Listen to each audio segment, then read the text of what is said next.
Hey everyone, today's video is hopefully going to be a fun, short, silly little one that we can have a little bit of a giggle, where we're taking a look at a book called 44 Ways to Talk to Your Angels. Yes, not just any angels, your angels. Hopefully, as we take a look at this book and just kind of like have a little bit of fun with it, it's hopefully not going to offend anyone. It's definitely not meant to. I know there are some people out there who believe in this kind of thing because it gives them comfort and it makes them happy, but honestly, I find it all a little bit silly because obviously there's no proof for any of this stuff, and so many of the claims this book makes, like, try to sound so serious and so valid, and I'm like, mate, this is like pure fantasy and fiction, and it's quite a funny little book. I found it in the little pseudoscience section of my local bookshop that I often frequent to go get ideas for videos and stuff. So today we're going to be looking at literally not even a huge amount of it. The first few like sections and bits that we're talking about where it tries to tell us that, you know, we all have guardian angels and that kind of stuff. Hopefully it's just going to be a light-hearted, silly little video, nothing too serious. Hopefully no one gets offended by it. So I've got to say, actually, really pretty little book, you know? Nicely like illustrated and laid out. It's really pretty, really nice to read. I kind of like that about it. It's just the content that's a load of rubbish, isn't it? So, the introduction. It says, how did this book come to you? If you're reading this, your angels have a message for you. Or maybe I was just looking for YouTube content, you know, whatever.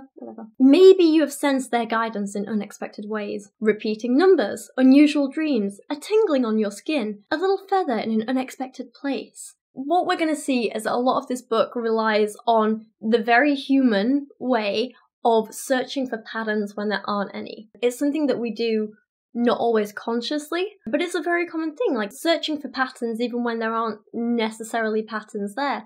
It's why we see faces in things, like seeing Jesus on a piece of toast, or we tend to discount the outliers and start to like see patterns in things, and that's where we kind of like get ideas of like good and bad luck and so on. It's a very, very human thing. It's a very, very natural thing. It helps us make sense of an honestly chaotic world, but it doesn't mean they're angels. Literal, actual angels sending us cryptic messages. Continuing the introduction, it reads, we all have a life path, a blueprint that is with us from the moment we're born. Our angels help us follow our destiny in this lifetime. I kind of find this a bit disheartening. Like, I don't know about anyone else, but if I knew my life was like just pre-planned, mapped out for me, I'd be like, well, what's the point? Why bother trying? Sit back and do nothing. I don't know, I think it's kind of a boring way to live your life, but that's just me.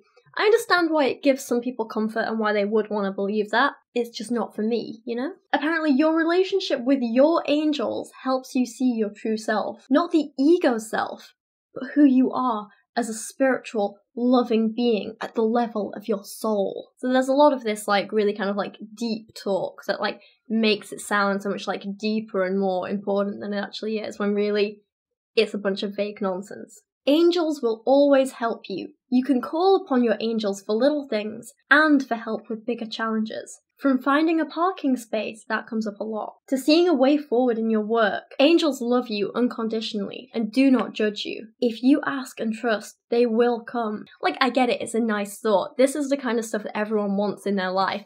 Everyone wants someone to love them unconditionally. Everyone wants someone who's not going to judge them. Everyone wants someone watching their back. But just because it's a nice thought and just because you want it doesn't make it real. It's perhaps a harsh reality to face, but it's true. And I think once you realize that, no, you don't have guardian angels watching your back and loving you unconditionally, once you realize that, it's more empowering to realize, no, the only person who has your back unconditionally is you. And once you realize that you're the powerful one, you're the one in control, I think that allows a lot of people to actually take control and live their life to the fullest and be the happiest they can be. I'd rather live my life like that than rely on imaginary beings watching out for me. But that said, I guess if it makes people happy and it gives them a bit of comfort, I can't really complain. Another thing I've noticed is that this book never gives a definition of what an angel is, and it never tries to like prove how we know angels exist. It just kind of like assumes those things and like goes from there.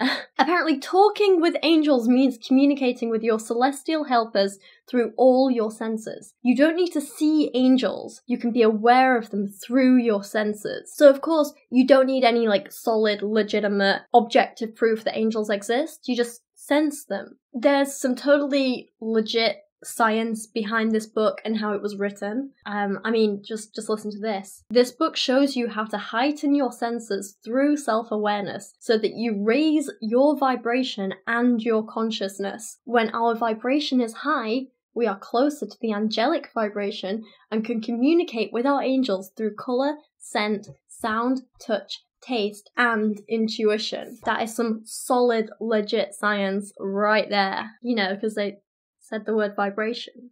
That's like a science word. So a lot of these ways of like communicating with angels and stuff start with meditation. And I should probably say I'm a big believer in like meditation. I think it's a fantastic tool for helping us calm ourselves down, for understanding who we are, for giving us a bit of a time out from the world. I think the effect it has on us physiologically and therefore on our like mental health as well, I think it's wonderful, and meditation's a fantastic thing. I don't think it's a tool for talking to angels, just to make that clear. This book follows the rule that I think a lot of pseudoscientific texts follow, where when it comes to giving instructions, they try and be as vague as possible, whilst also throwing in technical words that don't actually mean anything. So it says, most of the rituals and meditations ask you to ground, protect, and open up before you begin. Grounding is to keep yourself centered and connected to the earth, while opening up means opening a channel of communication with your angels through being in a feeling place rather than using your thoughts. It's just absolutely vague nonsense. Apparently, staying grounded during meditation helps you maintain a connection with the earth when you are traveling to other levels of awareness and communicating with the angelic realm. You need to ground yourself first by visualizing roots growing from the soles of your feet into the earth, going deeper and deeper. This is the kind of rubbish that I just like.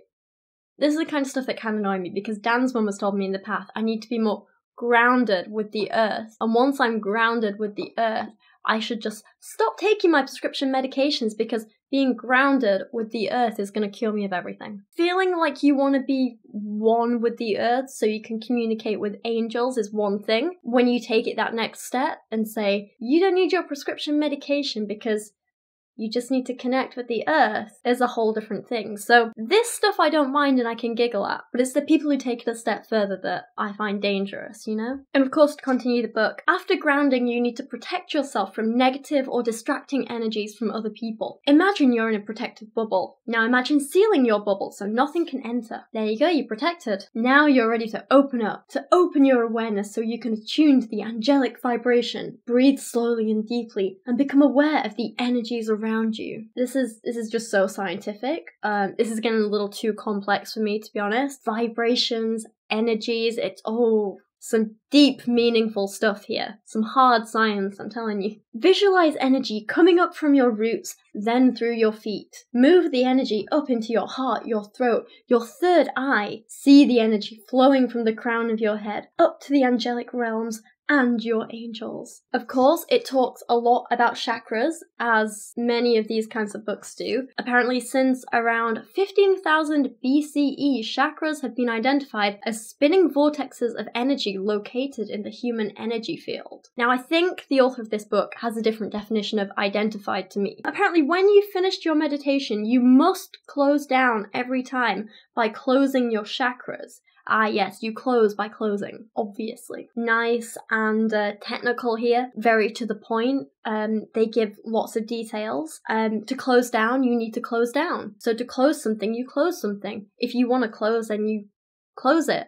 And you need to close it because closing is important. This is to protect you from being exposed to other people's energies, the vibration of their thoughts, feelings, and sensations. Next up, we get a great chapter called 3 Ways to Meet Your Guardian Angel. Apparently, we are all born with a guardian angel, whether we know it or not. I mean, I'd love some proof of this. I'd love to know how we know this, but apparently that stuff isn't important. We just need to believe the authors because, I mean, they wrote a book. That makes them, like, totally legit, you know? In the precious hours before your birth, your guardian angel appears, watching you come safely into the world. It's a bit creepy. Whatever happens throughout your life, your guardian angel never leaves you and will always try to protect you and keep you on your life path. Nice thought. kind of have to worry, where's mine been all this time? Apparently when it comes to trying to meet your guardian angel, there's a couple of ways you can do it. You can meet them in your mind garden, or you can ask your guardian angel to take you to the crystal cave after you've flown around the galaxy. How am I supposed to take this seriously? To meet your angel, all you have to do is be open and ready to receive. This means emptying your mind and letting go of distractions. Now, I totally believe the people who wrote this book have an empty mind. Definitely. That is one thing to trust them on. Try not to judge yourself or have expectations. Be open to whatever you receive. Okay, so this is about meeting them in your mind garden. Visualize yourself sitting on a bench in a garden. This is a magical garden, full of flowers, as opposed to a non-magical garden, which is never full of flowers. You may actually perceive an angelic form. You might see flowers of different colours. There might be the sensation of deep calm and love. Some people feel tearful in angelic presence without seeing an angel's form or angel wings. They just know the angels are with them. And then it talks about how you might not actually meet your angel in your mind garden. You might meet someone else. For example, you might have sensed someone you knew who is now in spirit, or met your spirit guide for the first time. Like your guardian angel, your spirit guide is there to help keep you on your life path. Spirit guides have lived as humans on Earth, whereas angels generally have never been human and exist only in the heavenly realms. Most people are aware that they have both spirit guides and angels around them. Of course, totally legit. I can totally believe this. Next up, we move on to how to actually speak to your angels, how to talk to your angels. How is this a real book? Apparently, angels want to talk to you in your everyday world to help and guide you along your true path. They often do this through angelic signs and symbols. Okay, here's my question, right? If I'm supposed to believe that angels exist and that we have angels helping us and guiding us and blah blah blah, angels obviously must be powerful enough to like constantly be around, to never die, to whatever, right? So why aren't they powerful enough to just like communicate directly with me? Why do I need to make sense of signs and numbers and symbols, as we're going to get onto in a minute? Why does it have to be so cryptic? Why can't they just be like, hey, hang on mate, if you go out into the road, you can get hit by a car, so I'd hang back for like 30 seconds. If an angel's that powerful and knows what's going to happen and is there to protect me, why can't they just do that? Why do I have to be like, oh look, a feather on the ground in a city. It must be my angel talking to me. I wonder what this could mean. It's the whole like cryptic clues thing just doesn't make sense to me. You want me to believe angels are real. You'd think they'd have a better way of communicating, wouldn't you? Apparently when you see a feather on the pavement on its own rather than in a park, or perhaps a tiny butterfly winging its way past your 10th floor office window, or a cloud formation that seems meaningful, your angels are connecting with you. Okay, well, one, feathers in the city aren't uncommon. Have you ever been to London and seen how many pigeons we have? Or a cloud formation that seems meaningful. Again, that's just humans looking for patterns in the everyday stuff. That's normal, not an angel. Apparently, these experiences, and many more like them, mean your angels are guiding you to follow your feelings rather than what you think you should be doing. Decisions you make according to your heart will take you on the next step of your journey. Of course, because we don't encourage people to actually think critically for themselves and think through their actions and what they're doing. We should totally tell people just act on impulse all the time. Just follow them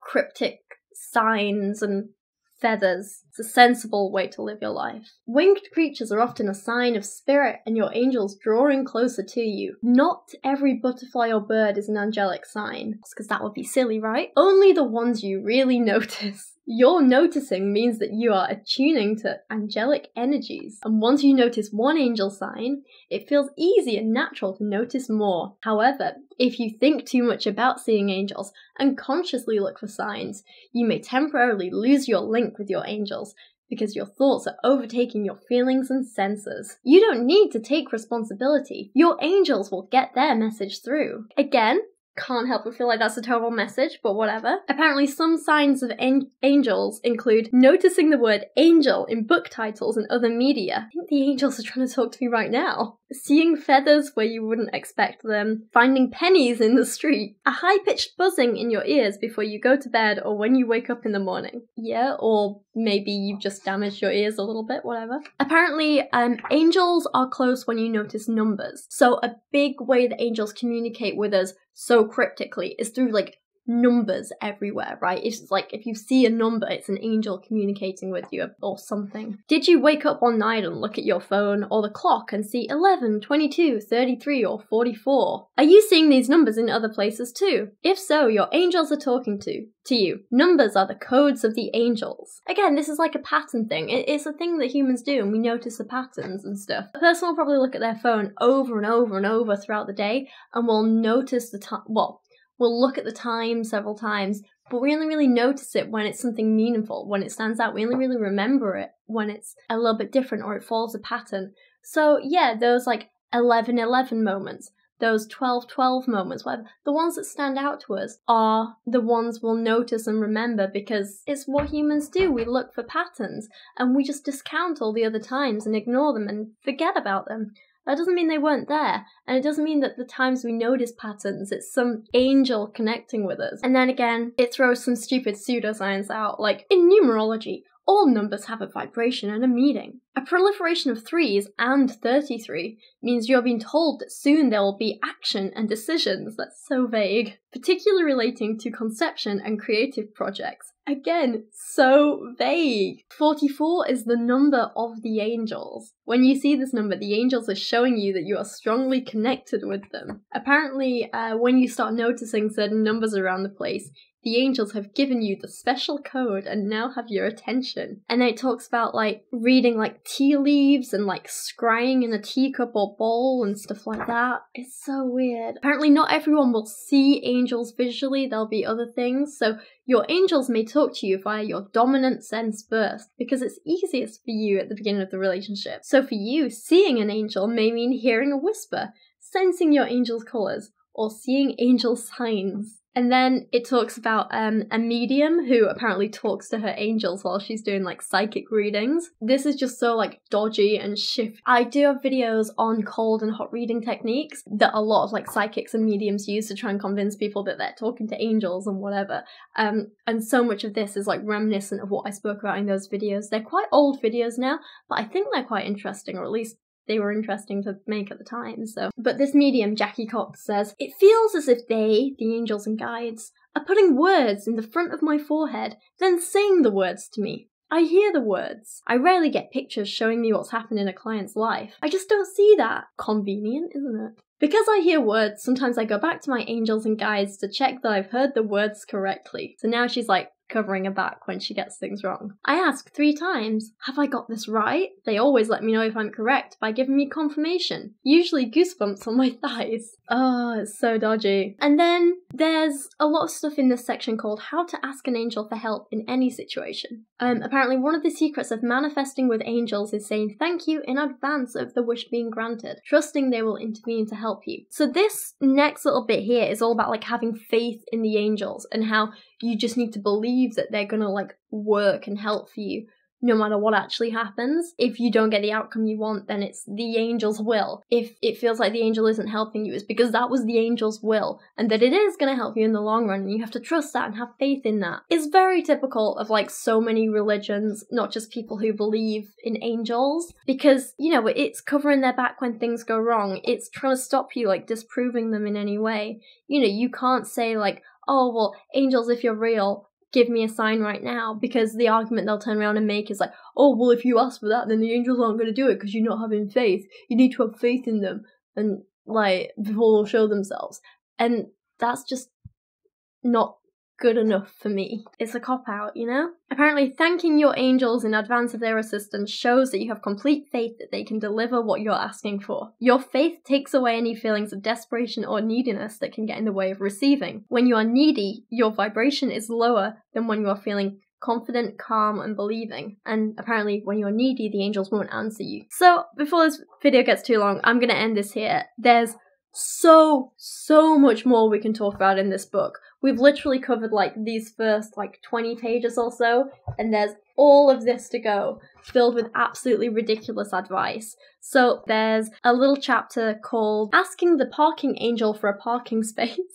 Makes me laugh. There's Earth Angels. when angels send people to help you. There's dream angels, making an angel altar. What's your astro angel? Wishing on an angel for the truth. Lots of wishing on an angel. How to make your own angel mist. There we go. Arts and crafts episode right there. So yeah, lots of stuff about angels here. And then it ends with some angel prayers. And then at the end, there's an angel directory, which is what everyone wants, right?